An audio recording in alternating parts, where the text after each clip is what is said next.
I heard, I'm doing a lot of, village level research, and what some of my respondents are telling me is that sometimes BPL and APL cards are not given exactly as they should be given. So here there are a lot of BPL people having APL cards and the other way around. I don't know. Mostly the other way. Mostly it's the other way. Yeah. Mostly it's APL having BPL APL cards. cards. I just wanted to understand a little bit more about this phenomenon. How does it happen? Why does it happen? It's not just human error. Maybe through influence they are getting the cards. Through what? Through influencing the supplies, whoever is giving the cards. I mean the budget people. We have a survey stage. Yeah, how does it work? It's actually like a census we they do this thing. They go with like they have an application code, they have to fill out everything. So during the conversation, they may not give the right thing. Like even if they may be APL. They may say that they are BPL. They give There's a set of parameters provided. Okay. APL and BPL. Based on that, they do have a survey form containing 30 to 35 questions. Okay. So based on these questions, they identify like they are coming up to 19 points. They will be coming under BPL, and less than 19, they are in APL. But isn't there anybody controlling that people gives the right information? That happens. That's a main reason. There's a reason. And what is the reason, in your opinion, since you work a lot with below poverty line people, why do you think that so many below poverty line people are erroneously identified as APL? Why does it happen? Because I see it happens a lot. Mainly whoever is going through this enumeration. Yeah. Maybe someone within the village, within the panchayats, within the ward. So what happens is when he go and survey someone, Okay. he may be knowing that person. Okay. And due to the personal relation, he may just take. Okay, so basically it is that there may be a relation between the census making person and the person that is being surveyed. But then why about the other way around? How is it that so many poor people? BPL level or the APL How is it that so many people that are poor are classified as non-poor?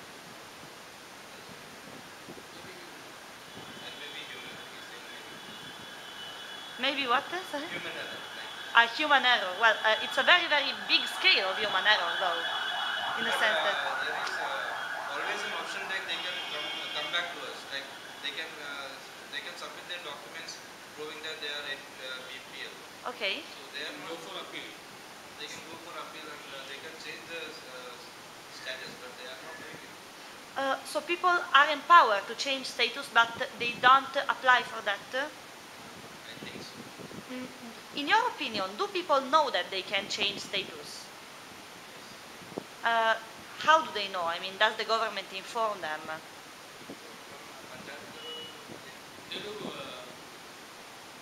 showcase a draft list. Yeah. This list is prepared, and anyone can come and see whether he's an APL or BPL. Okay. In case they do have it, if he is an APL and it's listed like BPL, he can go for an appeal.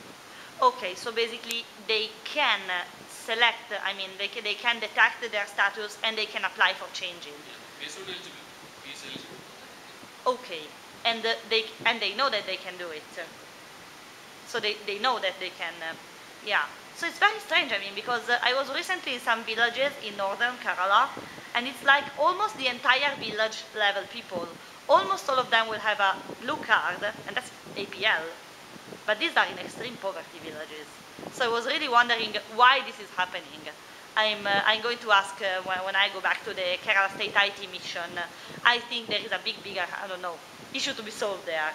And but sorry, just going back to your Ashraya program.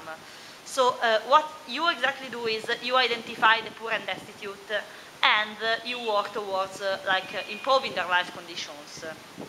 So again, how does that exactly work? You mean the selection process? The selection process, yeah. Selection process happens in the panchayat level. Again, from each ward representative, each panchayat consists of 10 to 12 wards. Each ward representative is responsible for identifying. Again, this process happens through a set of survey. Okay. So basically there is a survey that Kudumbashree does. So you don't take the survey of the state, you take your own survey. Yeah, there is a separate survey for identifying this. Okay. And once you have identified the destitutes, how does the program work with them? What exactly do you do?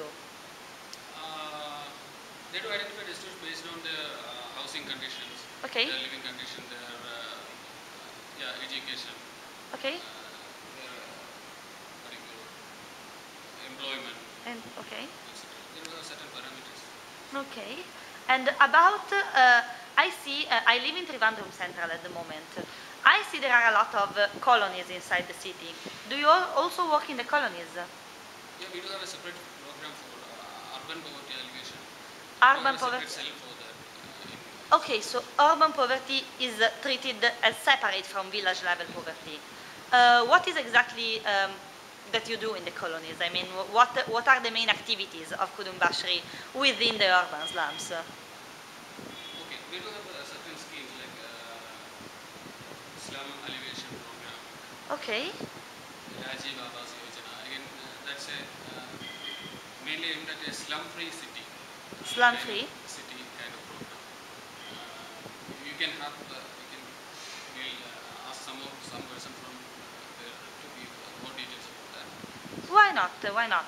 I'm interested in all of this because all of it caters back to anti-poverty schemes in this state. And yeah, I was particularly interested in those situations because I cross a slum to go to work every day because I live in Tampanur and I need to go to Prashant Nagar. And some of the people there, they tell me that very few organizations work there. Is it true? How many organizations there are apart from Kudumbashree? In the poverty alleviation kind of plan. Yeah. Apart from Kudumbashree, Kudumbashree is the major NGO in the center. Okay. Kerala. It's the major NGO. Okay.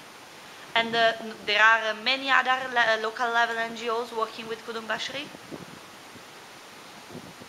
No, we do have tie-ups with several other NGOs for certain particular activities. Like Okay. see, for gender employment activities, we do have tie-up with Saki. Okay. And for urban